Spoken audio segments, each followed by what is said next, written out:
Boss पे हमला करने को कहता था। आगे बहुत सारी शैडोज बिग जायंट पे हमला करने के लिए जाते हैं। जायंट बीस्ट अपने स्वॉर्ड के एक ही स्विंग में उसके सामने की काफी सारी शैडोज को डिस्ट्रॉय कर देता है। ये देख के जिनो काफी ज्यादा हैरान हो जाता है और वो कहता है क्या खतरनाक स्ट्रेंथ है, उसने मेरे 100 से भी ज्यादा सोल्जर्स को एक ही स्विंग में खत्म कर दिया। ये बीस्ट काफी ज्यादा बड़ा है और काफी ज्यादा डरावना भी। उसके अंदर से ऐसी खतरनाक एनर्जी आ रही है जिससे मुझे लगभग भागने को मन कर रहा है। ये फीलिंग बहुत ही ज्यादा बेकार है। मुझे विश्वास तो नहीं हो रहा था, लेकिन मेरे एक्सपीरियंस से ऐसी फीलिंग को दूर करने के 2 रास्ते हैं। जो है, अगर तुम्हें अच्छा नहीं लग रहा तो तुम वहाँ से भाग जाओ, और दूसरा उसके बारे में भूल जाओ और प्रॉब्लम को जड़ से उखाड़ के खत्म कर दो। आगे हम देखते हैं कि एक जायंट शैडो पीछे से जायंट बीस्ट पे हमला करने के लिए आ जाता है, पर जायंट बीस्ट अपनी स्वॉर्ड से उसे स्लैश कर देता है। काफी सारी एंट की शैडोज जायंट के बीस्ट को खाने लगती है, लेकिन जायंट अपने पैर को हिला के सारे एंट शैडोज को दूर कर देता है। ये देख के बेरू को गुस्सा आ जाता है और वो जायंट बीस्ट पे हमला करने के लिए आ रहा होता है,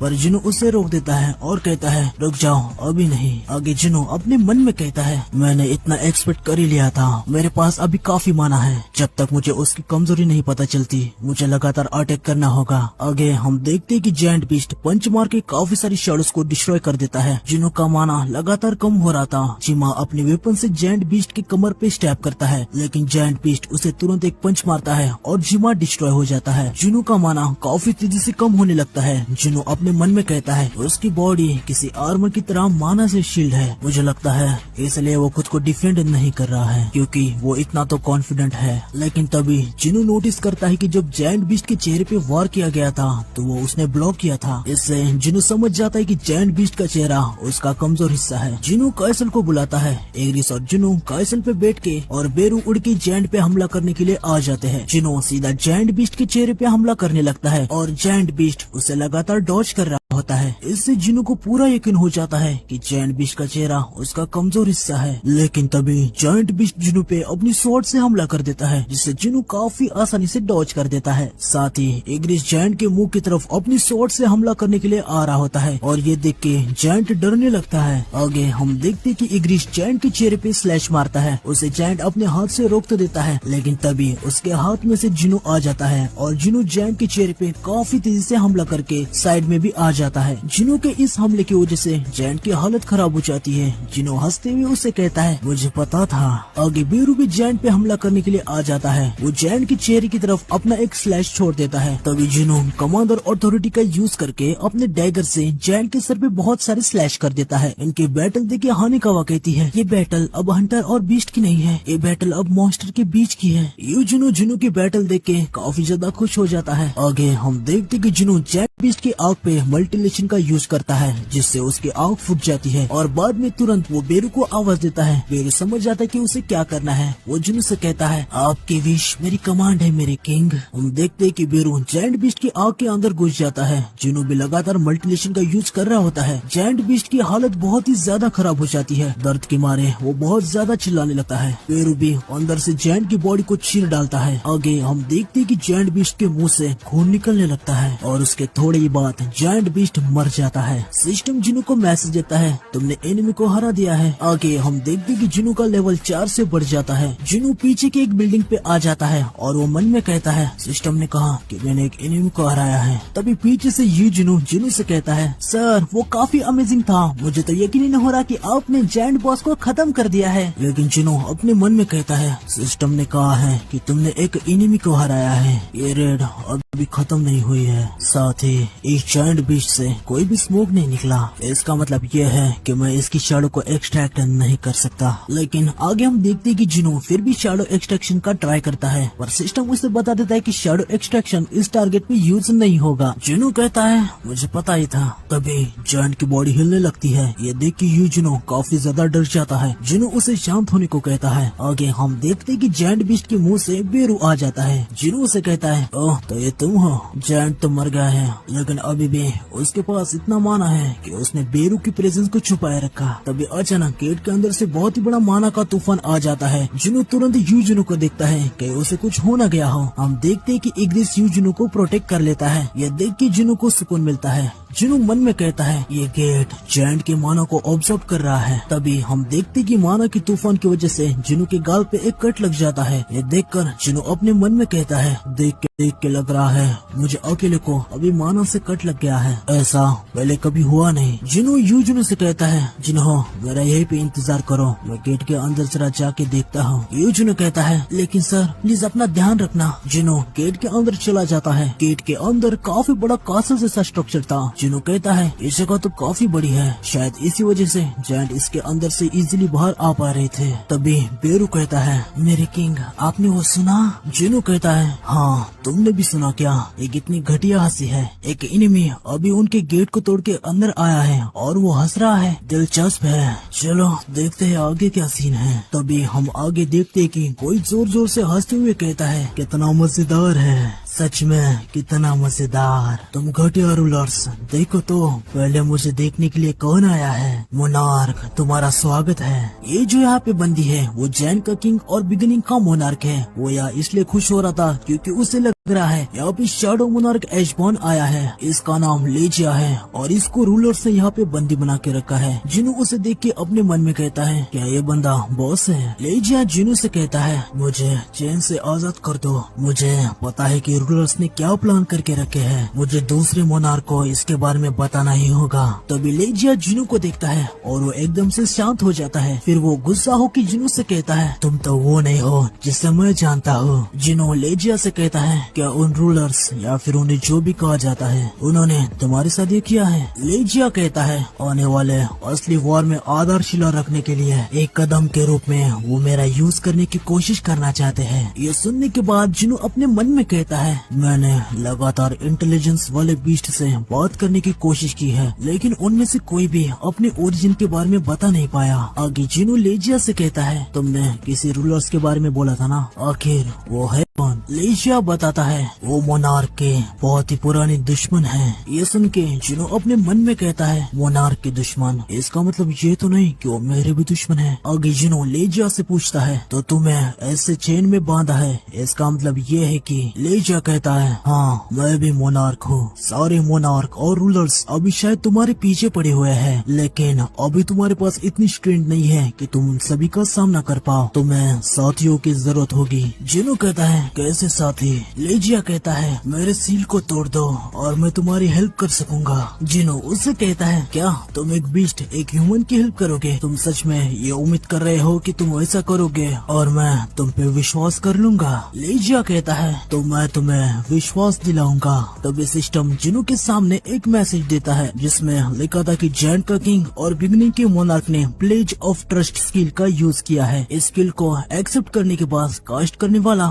और एक्सेप्ट करने वाला एक दूसरे से झूठ नहीं बोल सकते। जिनो मन में कहता है जॉइंट का किंग हाँ मुझे क्या करना चाहिए? आगे जिनो उसे एक्सेप्ट कर लेता है। अब ये दोनों एक दूसरे से कुछ भी झूठ नहीं बोल सकते। पहले लेजिया कहता है मुझे सील से आजाद कर दो और मैं तुम्हारी हेल्प करूंगा। जिनो कहता है ठीक है मुझे तुम पे पूरा यकीन है, लेकिन तभी जिनो कुछ बोल ही नहीं पाता। लेजिया जिनो से कहता है प्लेज ऑफ ट्रस्ट ऐसे ही काम करता है, रेस्ट्रिक्शन की वजह से तुम झूठ नहीं बोल सकते। ये सुन के जिनू कहता है अच्छा तो ऐसी बात है, लेकिन इससे भी इम्पोर्टेंट तुम मुझसे ऐसे आराम से बात कैसे कर पा रहे हो? दूसरे मैजिक बीस्ट ऐसा नहीं कर पाते। लेजिया कहता है मैजिक बीस्ट वो क्या है? जिनू उसे बताता है मॉन्स्टर्स जो गेट से आते हैं। लेजिया कहता है अच्छा तो तुम्हारा मतलब वो केओस के निवासी। वैसे मुझे भी रिटर्न में तुम्हें कुछ पूछना है, तुम उन केओस के रहवासी जिसे मैजिक बीस्ट कहते हो उनको उसी लेवल पे कैसे रख सकते हो जिन पे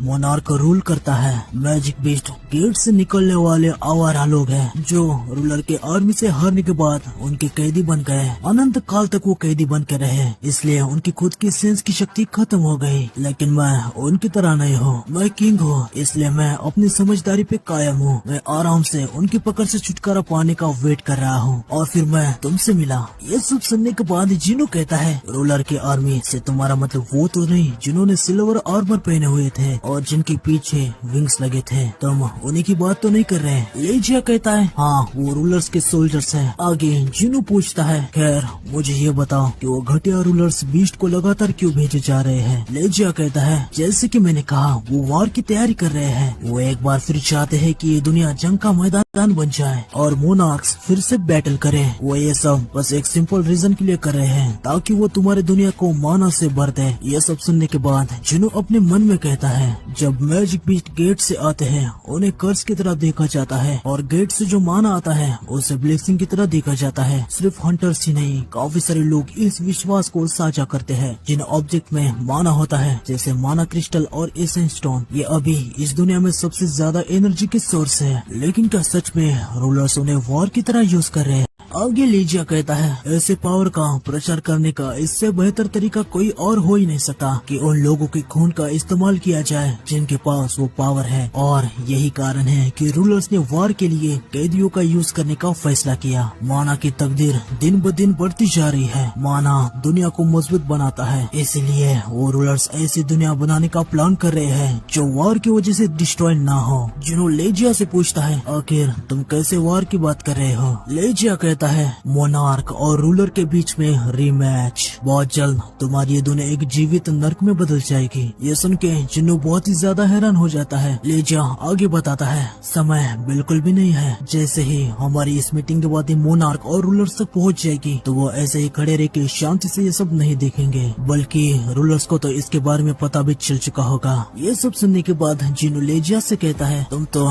ऐसे बोले जा रहे हो कि वो बस मुझे ही पकड़ना चाहते हैं, या तुम मुझे बता सकते हो ऐसा क्यों? लेजिया कहता है तुम्हें सच में कुछ भी पता नहीं है ना? जो पावर तुम्हारे पास है वो वास्तव में तुम्हारी है ही नहीं, बल्कि ऐसी पावर तुम्हें दे दी गई है। इसका मतलब है कि इसके असली ओनर ने दूसरे मोनार्क को धोखा दिया है। तुम मोनार्क और रूलर्स इन दोनों के ही दुश्मन बन गए हो। हालांकि मैं कसम खाता हूँ कि मैं तुम्हारी साइड से फाइट करूंगा, तो क्या तुम अभी भी मेरी मदद नहीं करोगे? जिनो उसे कहता है अगर तुम मेरे बस साइड में रहना चाहते हो तो ये अच्छा नहीं है कि तुम मेरे शैडो सोल्जर्स में से एक बन जाओ। जिनो के अंदर के एक प्रेजेंस को देख के लेजिया काफी ज्यादा हैरान हो जाता है और वो मन में कहता है वो क्या था? एक सेकंड के लिए मुझे ऐसा लगा कि मैंने उसे देखा। आगे वो जिनो से कहता है मोनार्क और रूलर्स की बॉडी एस्ट्रल होती है, वो मरने के बाद खत्म हो जाती है, इसलिए वो शैडोज में नहीं बदल सकते। इसलिए मैं भी तुम्हारी शैडोज में से एक नहीं बन सकता। तो क्या अब मैंने तुम्हें मेरी हेल्प करने के लिए इनफ रीजन दे दी है? आगे हम कि जिनो चेन्स को तोड़ने के लिए अपने डैगर्स को निकालने लगता है और वो मन में कहता है मैं सिचुएशन को समझ तो गया हूँ, लेकिन फिर भी मुझे इतनी बेचैनी क्यों हो रही है? मैंने बिल्कुल कुछ न कुछ तो अनदेखा कर दिया होगा। आगे लेजिया जिनो से कहता है मुझे इन चेन से आजाद कर दो। जिनो लेजिया से कहता है तुमने कहा है कि तुम मेरे साइड होंगे। लेजिया कहता है हाँ बिल्कुल। आगे हम देखते कि जिनो दो चेन्स को काट डालता है। आगे लेजिया कहता है अगर तुम मेरी हेल्प करोगे तो मैं भी तुम्हारे उपकार मानूंगा। ये दो मोनार्क के बीच का निष्पक्ष सौदा है। फिर लेजिया अपने मन में कहता है एक सेकंड के लिए मुझे ऐसा लगा कि मैंने उसे देखा, क्या वो मेरी कोई इमेजिनेशन थी? आगे जिनो लेजिया से कहता है तुम मेरे साइड खड़े हो, तो क्या इसका मतलब यह है कि तुम ह्यूमैनिटी के साइड खड़े हो? ये सुन के लेजिया कुछ भी नहीं बोलता। जिनो उसे कहता है तुम कुछ बोल क्यों नहीं रहे? क्या ये प्लेज ऑफ ट्रस्ट की वजह से है? जिनो लेजिया के गर्दन पे एक एसेंस स्टोन को देखता है और वो लेजिया से कहता है एसेंस स्टोन जो तुम्हारे गर्दन पे है, जब तक वो तुम्हारे पास है तुम्हें रूलर्स की आवाज सुनाई देंगी। तुम्हें दूसरे बीस्ट की तरह कहा जाएगा कि ह्यूमंस को मार दो। मैंने सही कहा ना? ये सब सुनने के बाद जिनो ने जो लेजिया का एक हाथ चेन से छुड़वाया था उससे वो जिनो पे अटैक कर देता है, लेकिन जिनो उसे बहुत ही आसानी से डॉज कर देता है और उसे कहता है मैं हमारे सौदे को नामंजूरी देता हूँ, तुम बहुत ज्यादा बड़ा रिस्क हो। हम देखते कि जिनो अपने डैगर से लेजिया को स्टैब कर देता है। आगे वो उससे कहता है तुम तबाही का कारण बन सकते हो। लेजिया जिनो से कहता है नहीं तुम गलत हो, वो तो तुम बनोगे। आगे हम देखते कि लेजिया फाइट बैक करने की पूरी कोशिश करता है पर जिनो उसे बार बार स्टैब करता है। इससे लेजिया की हालत बहुत ही ज्यादा बुरी तरीके से खराब हो जाती है। वो जिनो से कहता है ह्यूमंस और बीस्ट की फाइट से ये दुनिया बहुत ही भयानक जंग में बदल जाएगी। मैं प्रे करता हूँ कि तुम जिसे भी बचाने की इच्छा रखते हो वो सारे जंग की आग में जलकर राख हो जाए। जिनो उसे कहता है ऐसा बिल्कुल भी नहीं होने नहीं होने वाला। आगे जिनो लेजिया के सर को काट डालता है और लेजिया खत्म हो जाता है। सिस्टम जिनो को मैसेज देता है, तुमने डंजन के बॉस को हरा दिया है। साथ ही सिस्टम और भी एक मैसेज देता है, तुमने 9 मोनार्क में से एक मोनार्क ऑफ बिगनिंग लेजिया को हरा दिया है। लेजिया को हराने के बाद जिनो को बहुत ही ज्यादा एक्सपीरियंस पॉइंट्स मिलते हैं, जिससे सिस्टम को भी कैलकुलेट करने में टाइम लग रहा था। आगे जिनो लेजिया की गर्दन का एसेंस स्टोन को ले लेता है और वो कहता है, ये काफी बुरी बात है कि मुझे शैडो सोल्जर नहीं मिला, लेकिन मैं इसे अपने प्राइज के रूप में ले लेता हूँ। आगे हम देखते कि जिनो का लेवल 8 से बढ़ जाता है। पीछे लेजिया की बॉडी खत्म होने लगती है और अभी जिनो का लेवल 122 हो चुका है। आगे हमें अमेरिका में national level Hunter Christopher read के घर को दिखाते हैं, जहां हम देखते कि वहाँ पे एक हेलीकॉप्टर आया है जिसमें मिस सेलर और फेडरल ब्यूरो ऑफ हंटर के डेप्यूटी डायरेक्टर है। वो यहाँ पे क्रिस से मिलने के लिए आए हैं। क्रिस इन्हें कहता है, काफी दिन बाद मिले हैं डेप्यूटी डायरेक्टर, और अब भी मिस डायरेक्टर क्रिस से कहता है, मुझे आपसे बहुत ही ज्यादा जरूरी बातचीत करनी है। अगर आपको कोई दिक्कत नहीं है तो क्या आप सभी को यहाँ से जाने को कह सकते हो। क्रिस अपने सेक्रेटरी से कहता है, जब तक ये दोनों नहीं जाते मेरे रूम के पास किसी को भी आने मत देना। सेक्रेटरी कहती है, मैं समझ गई सर। आगे ये तीनों बैठ जाते हैं। क्रिस कहता है, तो आपका यहाँ कैसे आना हुआ? अगर आप यहाँ यसरंग गेट के बारे में बात करने वाले हैं जो ईस्ट कोस्ट में कहीं स्पॉन हुआ है, तो उसके बारे में मैं पहले बता देता हूँ, मैं वहाँ पे नहीं जाने वाला। मिस सेलर कहती है, नहीं, हम उसके लिए यहाँ पे नहीं आए हैं, उससे भी ज्यादा सीरियस बात है। ये सुन के क्रिस कहता है, क्या यसरंग गेट से भी सीरियस? मिस सेलर आगे कहती है, क्रिस इसके चांसेस है कि आप जल्दी फ्यूचर में मारे जा सकते हो। ये सुन के क्रिस रेज में आ जाता है। जैन का किंग और बिगिनिंग का मोनार्क था, उसे मार दिया है। फिर आगे हमें नेशनल लेवल हंटर को दिखाया गया था, जिसे मिस सेलर ने कहा था कि वो जल्दी फ्यूचर में मारा जा सकता है। ये बात सुन के क्रिस काफी ज्यादा रेज में आ जाता है और वो मिस सेलर से कहता है, मिस सेलर आपने जो मेरे लिए किया है उसके लिए मैं हमेशा आपका आभारी रहूंगा। हालांकि मुझे नहीं लगता कि हम मजाक नहीं कर रहे हैं। आप ये कह रहे हो कि कोई मुझे मारने की कैपेबल है, आप सच में अभी सीरियस हैं? मिस सेलर क्रिस से कहती है, मुझे हाल ही में आपके बारे में एक सपना आया था जहां आप ऐसे लोगों से घेरे हुए थे। लेकिन मिस सेलर आगे कुछ बोले तभी क्रिस कहता है, मिस सेलर क्या आप सच में अपने सपने के बारे में बताने के लिए यहाँ तक आई है? मुझे आपके प्रोफेशन के बारे में पूरी तरीके से पता है। कुछ लोग सोचते हैं कि आपके अवेकन के बाद आपके पास एक यूनिक एबिलिटी है, क्योंकि आप पहले एक साइकिक थी। मैं एक नेशनल लेवल का हंटर हूँ, इसका मतलब ये है कि मुझे कोई भी नहीं मार सकता। आगे मिस सेलर फिर से अपने सपने के बारे में बताने की कोशिश तो करती है, पर क्रिस कहता है, नहीं, फिर से उस सपने के बारे में बात मत कीजिए। चलो ठीक है, एक बार के लिए मैं आपके ऊपर यकीन भी कर लेता हूँ, तो मैं हेल्प के लिए किसे पूछूंगा? क्या आप ये कहना चाहती है कि कोई ऐसा भी है जो मुझे नेशनल लेवल हंटर को प्रोटेक्ट कर सकता है? मैं जानता हूँ ऐसा कोई हो ही नहीं सकता, लेकिन आगे मिस सेलर कहती है, हमें लगता है ऐसा कोई है जो आपको प्रोटेक्ट कर सकता है। संग जिनो, उसकी क्षमता का हंटर आपको प्रोटेक्ट कर सकता है। संग जिनो का नाम सुन के क्रिस थोड़ा सा हैरान सा हो जाता है। आगे हम जिनो को देखते हैं जो कि गेट के बाहर आ चुका था। वो अपने मन में कहता है, किंग मारा जा चुका है, मैंने सही फैसला किया। भले ही वो स्पेशल चेन से बंधा हुआ था, लेकिन मुझे उसके पावर के बारे में पता था। अगर मैं उसे फ्री कर देता और बाहर की दुनिया में कदम रखने देता तो मैं सोच भी नहीं सकता कि क्या होता। अच्छा हुआ कि उसे फ्री करने से पहले मैंने उसके गर्दन के एसेंस स्टोन को देख लिया था। मुझे और भी ज्यादा स्ट्रॉन्ग बनना होगा। आगे नरेटर बताता है कि जैंट को हरा दिया गया है। इसकी न्यूज पूरी दुनिया में फैल गई है। सोशल मीडिया में नेशनल लेवल हंटर के लिए बातें शुरू हो गई थी, लेकिन इस बार जेजू आइलैंड की रेड की तरह सिर्फ कोरियन सी इसके बारे में बात नहीं करने लगे थे। एक जैंट जो चाइना के समुद्र के पास आ गया था, उसे लियू जिगांग ने खत्म कर दिया। जापान के हंटर एसोसिएशन के चेयरमैन मात्सुमोटो ने खुद को अरेस्ट करवा लिया। उसने जो भी कांड किए थे उसकी जवाबदारी उसने ली है या नहीं, इसके बारे में अभी कुछ भी नहीं पता। यूएसए के मेरीलैंड में जो यसरंग का गेट ओपन हुआ था, उसे यूएसए के गवर्नमेंट ने जिन हंटर को क्लियर करने का काम दिया था, उन हंटर ने सक्सेसफुली रेड को कंप्लीट कर लिया। रेड सक्सेसफुली कंप्लीट होने के बाद यूएसए के गवर्नमेंट ने एक काफी बड़ी पार्टी दी थी, जिसमें उस रेड में शामिल सारे हंटर यहाँ पे आ चुके थे। आगे हम हंटर सी और हंटर ए को देखते हैं। इन लोगों ने बेट लगाई थी कि जिनो जापान के यसरंग गेट को क्लियर नहीं कर पाएगा। तभी वहाँ पे आंद्रे आ जाता है और वो इनसे कहता है, तो तुम लोग यहाँ पे हो,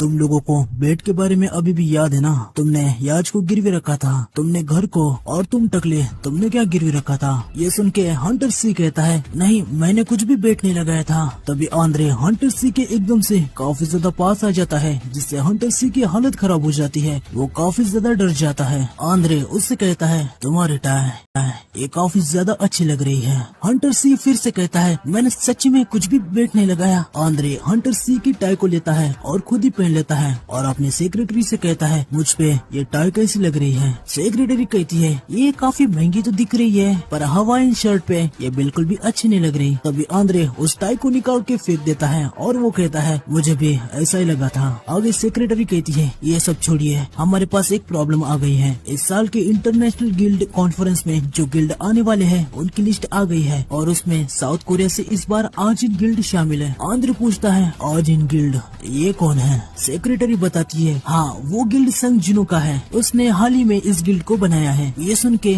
आंद्रे बहुत ही ज्यादा खुश हो जाता है और वो कहता है क्या बात है, इसका मतलब वो यूएसए में आने वाला है। आगे हम जिनो को देखते हैं, उसने जितने भी जायंट बीस्ट थे उन सभी के शैडोज को एक्सट्रैक्ट कर लिया था। वहाँ का एक सोल्जर कहता है ये तो अविश्वसनीय था। आगे जिनो कहता है ये बहुत बुरा हुआ कि इनमें से एक समुद्र को क्रॉस कर लिया, लेकिन फिर भी इस बैटल से मैं अपनी स्ट्रेंथ को काफी ज्यादा इम्प्रूव कर पाया। जिनो के शैडो एक्सट्रैक्शन को देख के वहाँ के दूसरे सोल्जर भी काफी ज्यादा हैरान से हो जाते हैं और वो कहते हैं आखिर उन्होंने ये किया कैसे? क्या ये संग जिनो की एबिलिटी है? इनको ऐसा हैरान सा देख के यूजुनो स्माइल कर रहा होता है। वो अपने मन में कहता है जो कोई भी इनकी पावर्स को पहली बार देखता है वो ऐसे ही हैरान हो जाता है। तब हानिकावा यूजुनो के पास उसे फोन देने के लिए आती है। यूजुनो के लिए एक कॉल आया था। यूजुनो हानिकावा से कहता है ओह अगर आप संजिनो को देख रहे हैं तो वो वहाँ पे है, लेकिन हानिकावा उससे कहती है नहीं ये कॉल आपके लिए है मिस्टर यू। यूजुनो फोन पे बात करता है और वो अचानक से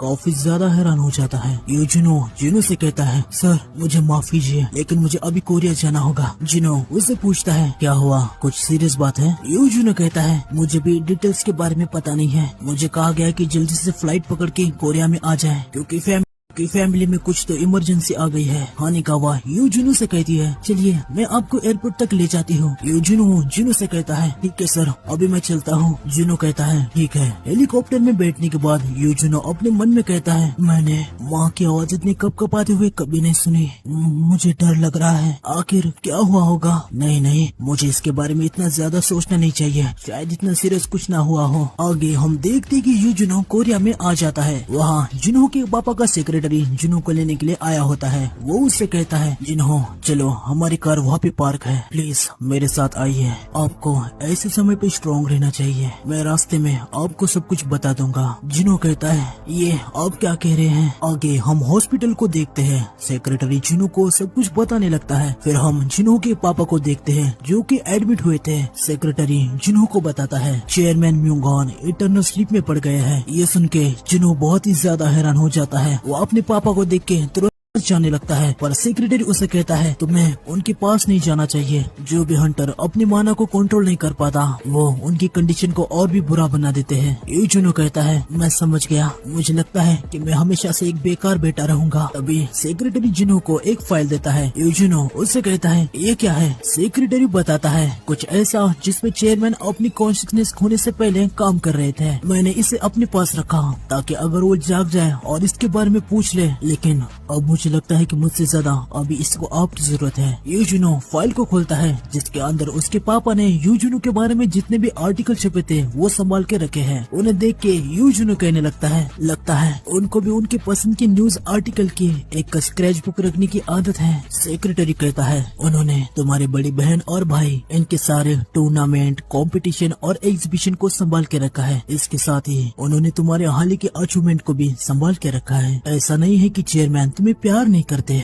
उनको बस तुमसे बहुत ही ज्यादा उम्मीदें थी क्योंकि वो तुमसे बहुत ज्यादा प्यार करते थे। यह सब देख के और सेक्रेटरी की बात ही सुन के यूजुनो बहुत ही ज्यादा रोने लगता है। आगे सेक्रेटरी यूजुनो से कहता है चलो अभी हमें घर जाना चाहिए। यूजुनो कहता है ठीक है, लेकिन तभी यूजुनो को वहाँ पे किसी की प्रेजेंस महसूस होती है। वो तुरंत पीछे मुड़ के देखता है पर वहाँ पे उसे कुछ भी नहीं दिखता। सेक्रेटरी कहता है क्या कुछ बात है क्या? यूजुनो कहता है नहीं कोई बात नहीं है। फिर वो दोनों वहाँ से जाने लगते हैं। वो अपनी इनविजिबल पावर का यूज कर रहा होता है उसने यूजुनो की और सेक्रेटरी की सारी बातें सुन ली थी। वो कहता है क्या जिन्हो ऐसा रोके तुम मेरा दिल तोड़ रहे हो। आगे हम देखते हैं कि जिन्हो के पापा को होली वाटर ऑफ लाइफ दे देता है। तभी वहाँ पे जिन्ही आ जाती है। वो भी काफी ज्यादा दुखी थी। वो अपने पापा से मिलने जा रही थी। तभी रास्ते में उसके सामने से जिन्हो निकल रहा होता है। जिन्हो को देख के वो अपने मन में कहती है ये इंसान इसे कहीं देखा हुआ लग रहा है। फिर हमें मिस्टर यू को दिखाते हैं जो कि जाग गए थे। जिन्हें वहाँ पे आ जाती है और वो खुशी के मारे रोने लगती है। वो अपने पापा के पास जाती है। मिस्टर यू को पता नहीं था कि वो इटरनल्स नंबर से जागे हैं। ये बात जिन्हें उन्हें बता देती है। वो कहते हैं क्या तुम ये कह रही हो मैं इटरनल्स नंबर से जागा हूँ। वहाँ पे काफी सारे डॉक्टर्स भी आए होते हैं। वो कहते हैं एक पेशेंट इटरनल्स नंबर से जाग गया ये बिल्कुल भी अनसुना है। जब मीडिया को इसके बारे में पता चलेगा तो वो काफी बातें करेंगे। आगे हम जिन्हो को देखते हैं। वो हॉस्पिटल से बाहर आ चुका था और वो वहाँ से जाने लगता है। वो कहता है ये थोड़ा जल्दी है पर हैप्पी बर्थडे जिन्हो। आगे जिन्हो फिर से जापान जाके चीजों को लिपटने के बारे में सोचता है लेकिन शैडो एक्सचेंज यूज करने के लिए अभी उसे 2 घंटा रुकना होगा। ये देख के जिन्हो कहता है 1 आवर और 53 मिनट्स। अब मैं अगले 2 घंटे के लिए क्या करूँ। अब मेरे पास फ्री टाइम है तो मुझे बिल्कुल भी पता नहीं कि मैं क्या करूँ। ऐसा कोई भी नहीं है कि जिसे मैं कॉल करूँ। तभी जिन्हो को चैन की याद आती है लेकिन जिन्हो अपना सिग्मा लोंडा है। वो कहता है मुझे किसी डंजन को ढूंढना चाहिए जिसे मैंने अभी तक लिया नहीं। आगे हमें क्रिस को दिखाते हैं जो कि अपने घर में आराम से सो रहा होता है। तभी अचानक से वो जाग जाता है। वो अपना रोब पहन के अपने रूम से बाहर आ जाता है। वो कहता है सब कुछ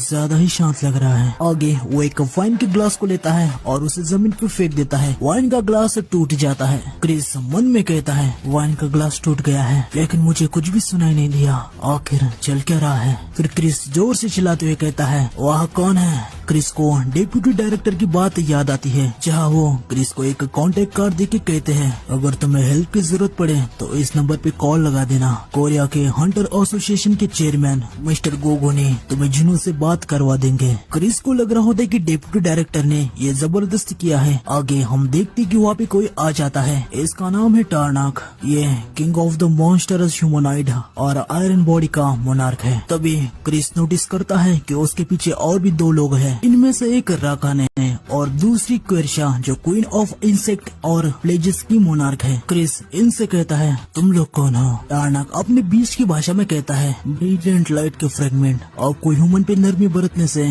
कुछ भी हासिल नहीं होगा। ये सुन के क्रिस कहता है एक बीस्ट की भाषा तुम किसके बारे में बात कर रहे हो। टार्नाक उसे कहता है शांत रहो मैं तुमसे बात नहीं कर रहा। ये मैं उनसे कह रहा हूँ जो तुमसे कनेक्टेड है। ये सुन के क्रिस कहता है क्या मैं तुम्हें कोई मजाक दिख रहा हूँ। आगे हम देखते कि क्रिस अपनी पावर को अनलिश करता है और उनसे कहता है कम से कम तुम में से एक आज यहाँ मेरे हाथों से मरेगा। क्रिस का ऐसा ट्रांसफॉर्मेशन देख के राकान कहता है स्पिरिचुअल बॉडी मैनिफेस्टेशन। तभी क्वेरिशा कहती है वो भी एक ह्यूमन द्वारा।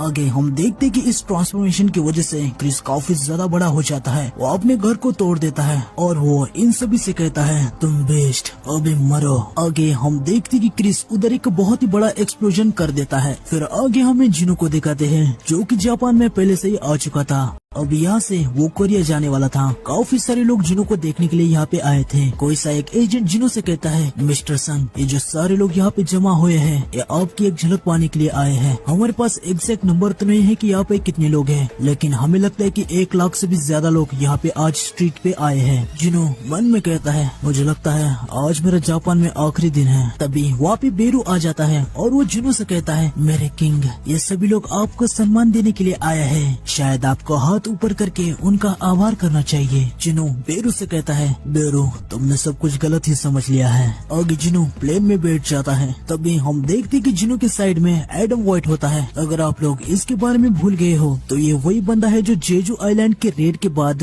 जिन्हो को मिस सेलर से मिलवाने के लिए ले गया था। जिन्हो एडम से कहता है क्या आप ये नहीं कहना चाहते कि ये एक कोइंसिडेंस है। एडम कहता है ये बहुत बड़ी बात होगी कि अगर आप ऐसा सोचेंगे लेकिन मुझे पता है कि आप मुझ पे विश्वास नहीं करेंगे। जिनो एडम से कहता है हम फिर से मिले मिस्टर एडम व्हाइट। ये सुन के एडम कहता है ये बहुत बड़ी बात है कि आपको मैं अभी भी याद हूँ। इवन हम बस एक ही बार मिले हैं, आपसे दोबारा मिलना मेरे लिए सम्मान की बात है मिस्टर संग। आगे जिनो मन में कहता है वैसे एक्चुअली बेरू ने मुझे इनके बारे में बताया। हमें उधर का एक थोड़ा सा फ्लैशबैक दिखाते हैं जब बेरू जिनो से कहता है मेरे किंग वो एडम व्हाइट है, आपको इस बार उनका नाम गलत नहीं लेना चाहिए, आपको किंग के रूप में अपनी शान बनाए रखनी चाहिए। आगे जिनो एडम से कहता है मुझे लगता है कुछ बात बन नहीं पा रही। एडम कहता है मैं जानता हूँ कि मैं बिना बताए आपसे यहाँ मिलने आ गया, लेकिन मुझे आपके साथ एक बहुत ही जरूरी मामले पे बात करनी है। जिनो कहता है क्या यूएसए को भी उनके यस रैंक गेट के लिए परेशानी हो रही है? एडम कहता है नहीं,